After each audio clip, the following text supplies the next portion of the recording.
the next story from the Blue Fairy book from the 1800s, a tale of a youth who set out to learn what fear was. A father had 2 sons, of whom the eldest was clever and bright and always knew what he was about. But the youngest wasn't so smart and couldn't learn or understand anything, so much so that those who saw him exclaimed, "Oh, what a burden he'll be to his father." Now, when there was anything to be done, the eldest always had to do it, but if something was required late or in the nighttime, and the way led through the churchyard or some ghostly place, he always replied, "Oh, no, father, nothing will induce me to go there. It makes me shudder." Because he was afraid. When they sat of an evening round the fire, telling stories which made one's flesh creep, and listeners often said, "Oh, it makes one shudder," the youngest sat in a corner and heard the exclamations and could not understand what that meant. "They are always saying it makes one shudder, it makes one shudder. Nothing makes me shudder. It probably is an art quite beyond me."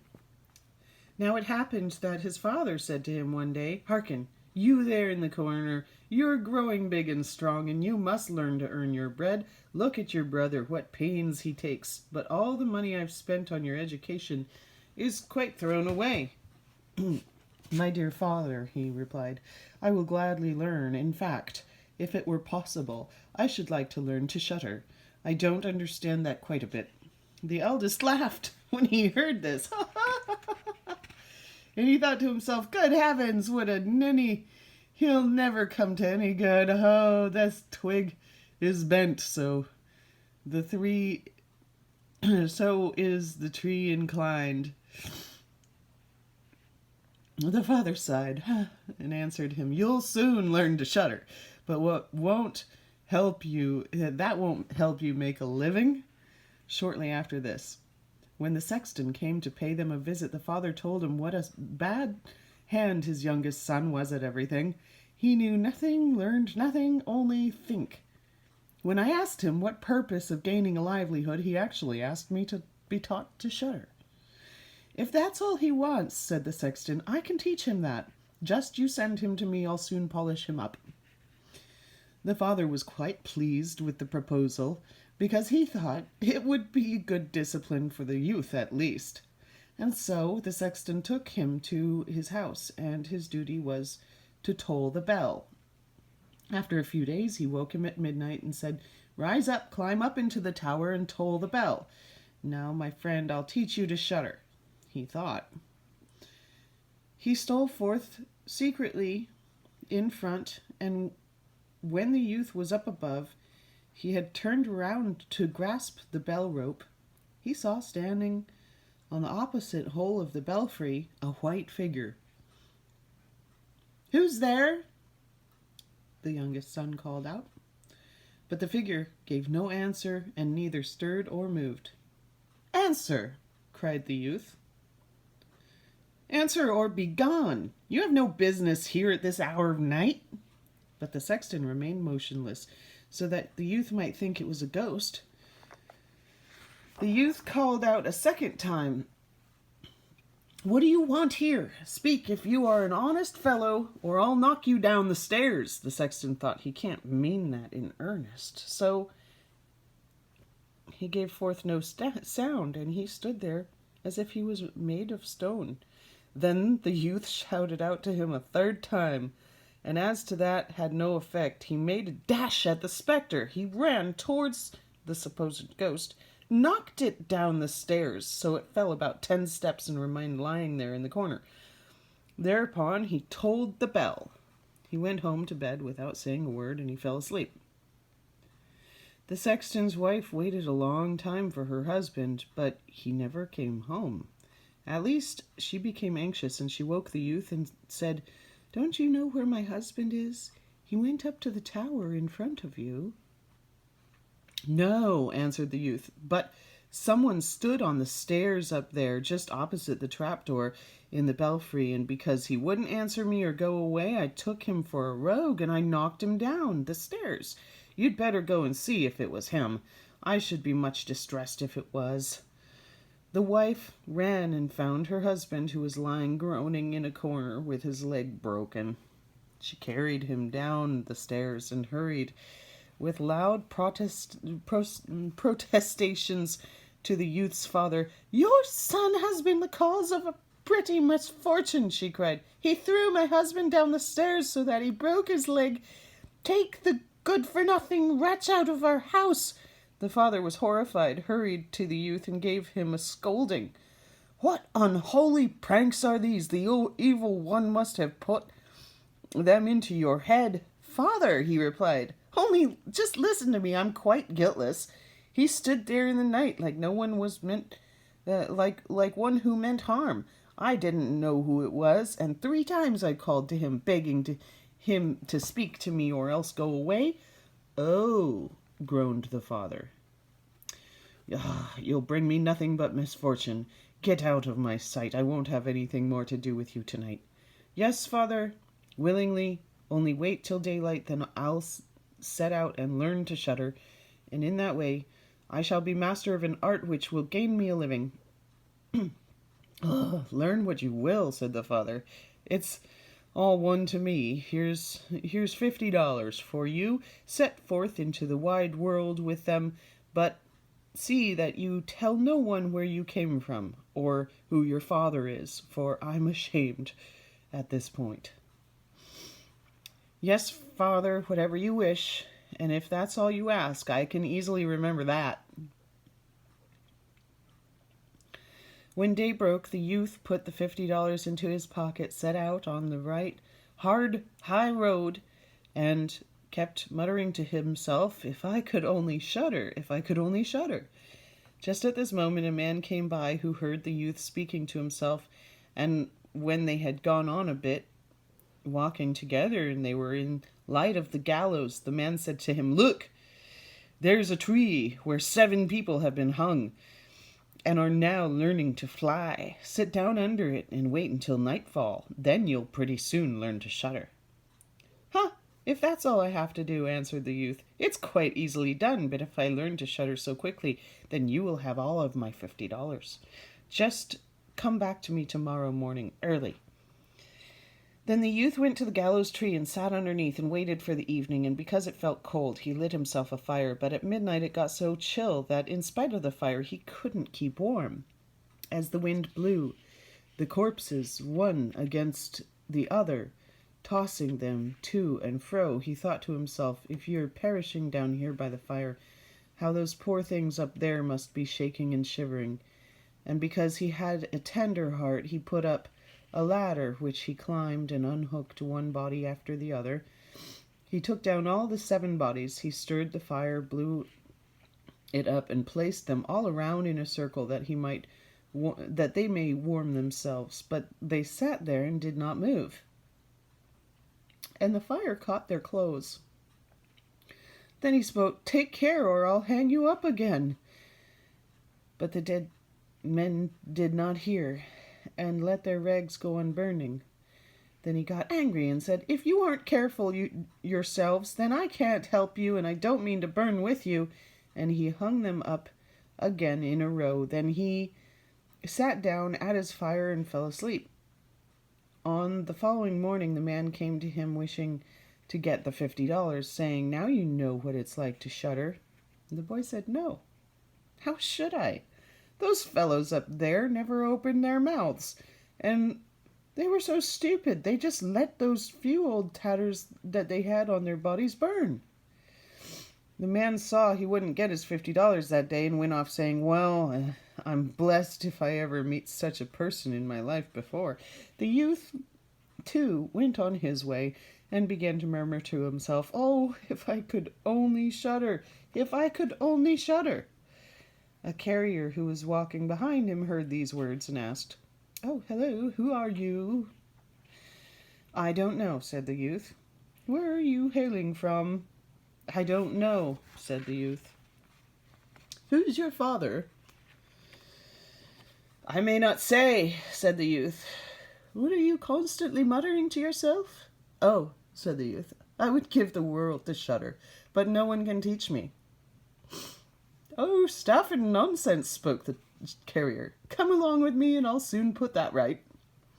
The youth went with the carrier, and in the evening they reached an inn where they were to spend the night. Then, just as he was entering the room, he said again, quite loud, "Oh, if I could only learn to shudder! If I could only learn to shudder!" The landlord, who heard this, laughed and said, "If that's what you're looking for, you shall be given every opportunity here." "Hold your tongue," said the landlord's wife. "So many people have paid for their curiosity with their lives. It was 1,000 pities of those beautiful eyes were never again to behold daylight." But the youth said, "No matter how difficult, I insist on learning this. Why, that's what I've set out to do." He gave the landlord no peace till he told him that in the neighborhood stood a haunted castle, where one could easily learn to shudder if one kept watch in it for 3 nights. The king had promised the man who dared to do this thing his daughter as his wife, and she was the most beautiful maiden under the sun. There was also much treasure hidden in the castle, guarded by evil spirits, which would be free, and was sufficient to make a poor man more than rich. Many had already gone in, but so far none had come out again. So the youth went to the king and said, "If I were allowed, I should much like to watch for 3 nights in that castle." The king looked at him, and because he pleased him, he said, "You can ask for 3 nights, none of them living, and those you may take with you into the castle." And then he answered, "Well, I shall beg for a fire, a turning lathe, and a carving bench with the knife attached." On the following day the king had everything put into the castle, and when night drew on, the youth took up his position there, lit a bright fire in one of the rooms, placed the carving bench with the knife close to it, sat himself down on the turning lathe. "Oh, if I could only shudder," he said, "but I shan't learn to shudder here either." Toward midnight he wanted to make up the fire, and as he was blowing up a blaze, he heard a shriek from a corner. "Ow, meow! How cold we are!" "You fools!" he cried. "Why do you scream? If you're cold, come and sit at the fire and warm yourself." And as he spoke, 2 huge black cats sprang fiercely toward and sat down, one on each side of him, and gazed wildly at him with their fiery eyes. After a time, when they had warmed themselves, they said, "Friend, shall we play a game of cards?" "Why not?" the boy said. "But first, let me see your paws." They stretched out their claws. "Ha!" said he, "what long nails you've got. Wait a minute, I must first cut them." Thereupon he seized them by the scruff of their necks, lifted them onto the carving bench, and screwed down their paws firmly. After watching you narrowly, he said, "I no longer feel any desire to play cards with you." And with these words he struck them dead and threw them out into the water.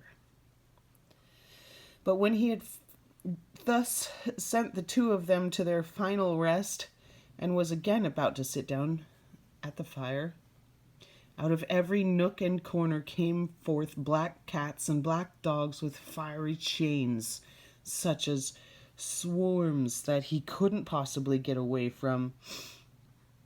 They yelled in the most ghastly manner, jumped upon his fire, scattered it all, and tried to put it out. He looked on quietly for some time, but when it got beyond a joke, he seized his carving knife and called out, "Be off, you rabble-rout!" and he let fly at them. Some of them fled away, others he struck dead. and threw them out into the pond below. When he returned, he blew up the spark of the fire once more and warmed himself. And as he sat, thus his eyes refused to keep open any longer, and a desire to sleep stole over him. Then he looked around him and beheld in a corner a large bed. The very thing, he said.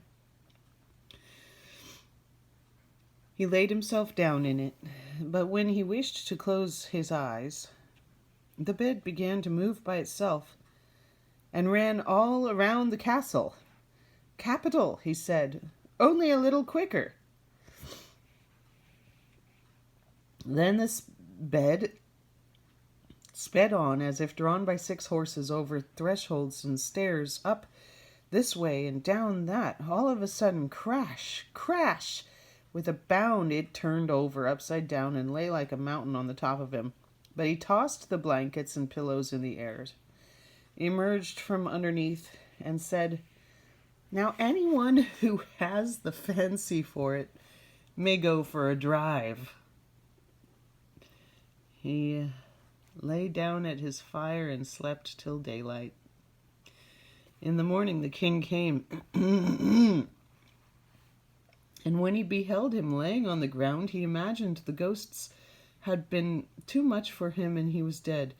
So he said, "What a pity, such a fine fellow he was." The youth heard this and got up. "Oh, hi, it's not come to that yet." Then the king was astonished but glad, and asked how it had fared with him. "First rate," he answered, "and now I've survived one night, I shall get through the other 2 also." The landlord, when he went to him, opened his eyes wide and said, "Well, I never thought to see you alive again. Have you learned now what shuddering is?" "No," he replied. "It's quite hopeless. If someone could only tell me how to do so." The second night he went up again to the old castle, sat down at the fire and began his old refrain, "If only I could learn to shudder." As midnight approached, a noise and din broke out, at first gently, but gradually increasing. Then all was quiet for a minute, and at length, with a loud scream, half of a man dropped down the chimney and fell before him. "Hi, up there," shouted he. "There's another half wanted down here. That's not enough." Then the din commenced once more. There was a shrieking and a yelling, and then the other half fell down. "Wait a bit," he said. "I'll stir up a fire for you." So when the lad had done this, and again looked around, the 2 pieces had united, and a horrible-looking man sat on this seat. "Come," said the youth. "I didn't bargain for that. The seat is mine." The man tried to shove him away, but the youth wouldn't allow it for a moment, and pushing him off by force, sat down in his seat again. Then more men dropped down, one after another, who, fetching 9 skeleton legs and 2 skulls, put them up and played 9 pins with them. The youth thought he would like to play too. "Look here, do you mind me joining the game?" "No, not if you have money." "I've money enough," he replied, "but your balls aren't very round." Then he took the skulls and placed them on his lathe and turned them till they were round. "Now they'll roll along better," said he, and whoop-ya, now the fun begins. He played with them and lost some of his money, but then, when 12 struck, everything vanished right before his eyes. He lay down and he slept peacefully. The next morning the king came in, anxious for news. "Have you got this, how have you got on this time?" he asked. "Oh, I played 9 pins," he answered, "and lost a few pence." "Didn't you shudder then?" the king said. "Oh, no such luck. I made myself merry. Oh, If I could only knew what it was to shudder. On the third night he sat down again on his bench and said, in the most desponding way, if I could only learn to shudder. When it got late, 6 big men came in carrying a coffin, and he said, "Ha ha! That's most likely my little cousin who died only a few days ago." And beckoning with his finger, called out, "Come, my cousin, come here." They placed the coffin on the ground, and he approached and took off the cover. In it lay a dead man. He felt his face, and it was cold as ice. "Wait," he said, "I'll heat you up a little bit." So he went to the fire, he warmed his hand, laid it on the man's face, but the dead remained cold.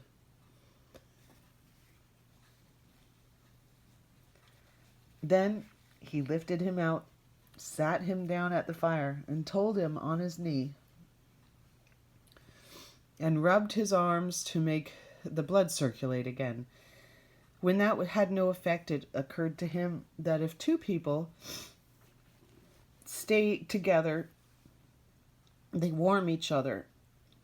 So he put the boy onto his lap, covered him up, laid him down beside him. After a time, the corpse became a little more warm and began to move. Then the youth said, "Now, my little cousin, what would have happened if I hadn't warmed you?" But the dead man rose up and cried out, "Now I will strangle you." "What?" said the boy. Is that all the thanks I get? You'll be put straight back into your coffin." He lifted him up, he threw him into the coffin and closed the lid. Then the 6 men came again and carried him out again. The boy said, "I simply can't shudder, and it's clear I won't learn in a lifetime here." Then a man entered, of more than ordinary size and a very fearful appearance, but he was old, and he had a very long white beard. "Oh, you miserable creature, now you will soon know what it is to shudder," he cried, "for you must die." Not so quickly," said the youth. "If I'm to die, you must first catch me." "I shall soon lay hold of you," said the monster. "Gently, gently. Don't boast too much. I'm as strong as you and stronger too." "We'll soon see," said the old man. "If you are stronger than I, then I'll let you off. Come, let's have a try." Then he led him through some dark passages to a forge, and grasping an axe, he drove one of the anvils into the earth with one blow. Boom! "I can do better than that," said the youth, and went to the other anvil. The old man drew near him in order to watch closely, and his white beard hung right down close to him. Then the youth seized the axe, cleft the anvil open, and jammed in the old man's beard. "Now I have you," said the youth. "This time it's your turn to die." Then he seized an iron rod and belaboured the old man till he whimpered, begging him to leave off, and he would give him great riches. The youth drew out the axe and let him go, cutting his beard. The old man led him back into the castle, and showed him in a cellar 3 chests of gold. "One of these," he said, "belongs to the poor, 1 to the king, and the 3rd is yours." At that moment 12 o'clock struck, and the spirit vanished, leaving the youth alone in the dark. "I'll surely be able to find a way out," he said. And groping about, he at length found his way back to the room and fell asleep at his fire. The next morning, the king came. Oops.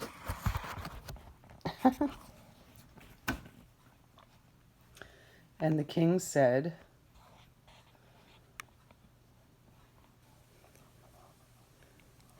Well, now you've surely learned to shudder. No, the boy answered. What can that be? My dead cousin was here, and an old bearded man who came and showed me heaps of money down below there. But what is shuddering? What shuddering is, no one has told me. When the king spoke, you have freed the castle from its curse, and you shall marry my daughter. That's all very charming, he said, but I still don't know what it is to shudder. Then the gold was brought up and the wedding was celebrated, but the young king, though he loved his wife dearly and though he was very happy, still kept on saying, if only I could learn to shudder, if only I could learn to shudder.